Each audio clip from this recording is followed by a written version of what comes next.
আসসালামু আলাইকুম। কেমন আছেন সবাই? আশা করি ভালো আছেন। আমি নাজনীন আক্তার আবারও হাজির হয়ে গেলাম প্রতিদিনের মতো গত 24 ঘন্টায় বাংলাদেশ এবং বাংলাদেশের বাইরে যে সমস্ত গুরুত্বপূর্ণ ঘটনা ঘটেছে তার কিছুটা অংশ আপনাদের সামনে তুলে ধরতে। আশা করি সাথেই পাব।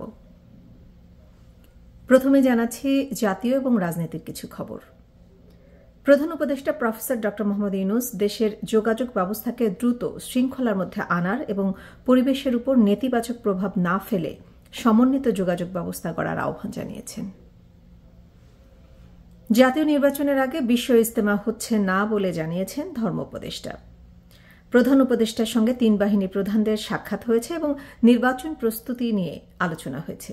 নির্বাচনে আইন শৃঙ্খলা রক্ষায় 90,000 সেনা সদস্য মোতায়েন হবে। দেশে মোট ভোটার সংখ্যা বেড়ে দাঁড়িয়েছে 12,76,00,000। জাকির নায়েকের ইস্যুতে ভারতের প্রতিক্রিয়ার জবাবে পররাষ্ট্র মন্ত্রণালয় তাদের অবস্থান জানিয়েছে। বিএনপির ভারপ্রাপ্ত চেয়ারম্যান তারেক রহমান বলেছেন, বিএনপির বিরুদ্ধে সংঘবদ্ধ অপপ্রচার ও অপকৌশল দৃশ্যমান হচ্ছে, যা গণতন্ত্রের উত্তরণের পথকে সংকটাপন্ন করে তুলবে। তিনি নেতাকর্মীদের ঐক্যবদ্ধ থাকার আহ্বান জানান এবং জানান যে শীঘ্রই বিভিন্ন আসনে মনোনীত প্রার্থীদের নাম জানিয়ে দেওয়া হবে। 7 নভেম্বর উপলক্ষে বিএনপির 10 দিনের কর্মসূচি ঘোষণা করা হয়েছে।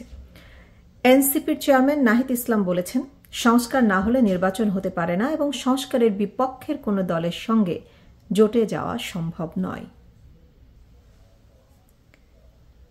ডাক্তার শফিকুর রহমান আরও 3 বছরের জন্য জামায়াতের আমির নির্বাচিত হয়েছেন। জুলাই সনদ বাস্তবায়নে দ্রুত সিদ্ধান্ত নেওয়া হবে এবং আরপিওতে পরিবর্তন আসছে বলে জানা গেছে। এবারে যাচ্ছি আন্তর্জাতিক কিছু খবর জানাতে। যুদ্ধবিরতির মধ্যেই লেবাননে ইসরায়েলি বিমান হামলায় 4 জন নিহত হয়েছেন বলে লেবাননের স্বাস্থ্য মন্ত্রণালয় জানিয়েছে। যুক্তরাজ্যের কেমব্রিজ শায়ারের কাছে একটি চলন্ত ট্রেনে ছুরিকাঘাতের ঘটনায় অন্তত 10 জন আহত হয়েছেন। এই ঘটনায় 2 সন্দেহভাজন আটক হয়েছে। আবাসন, শ্রম ও সীমান্ত সুরক্ষা আইন লঙ্ঘনের অভিযোগে সৌদি আরবে 1 সপ্তাহেই 21,000-এর বেশি প্রবাসীকে গ্রেপ্তার করা হয়েছে। জানাচ্ছি কিছু গুরুত্বপূর্ণ খেলার খবর।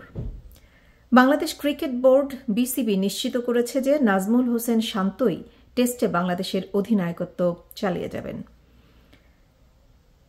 পাকিস্তানের বাবর আজম টি-20তে রোহিত শর্মার পর এবার বিরাট কোহলির রেকর্ডও ভেঙে সর্বোচ্চ 50-র মালিক হয়েছেন। দাবা বিশ্বকাপে বাংলাদেশের নীড় নরওয়ের গ্র্যান্ড মাস্টারকে রুখে দিয়েছেন। আজ এ পর্যন্তই।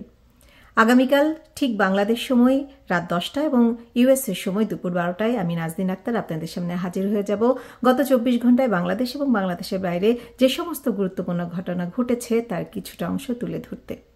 আজ এ পর্যন্তই। সবাই ভালো থাকবেন, সুস্থ থাকবেন। আল্লাহ হাফেজ।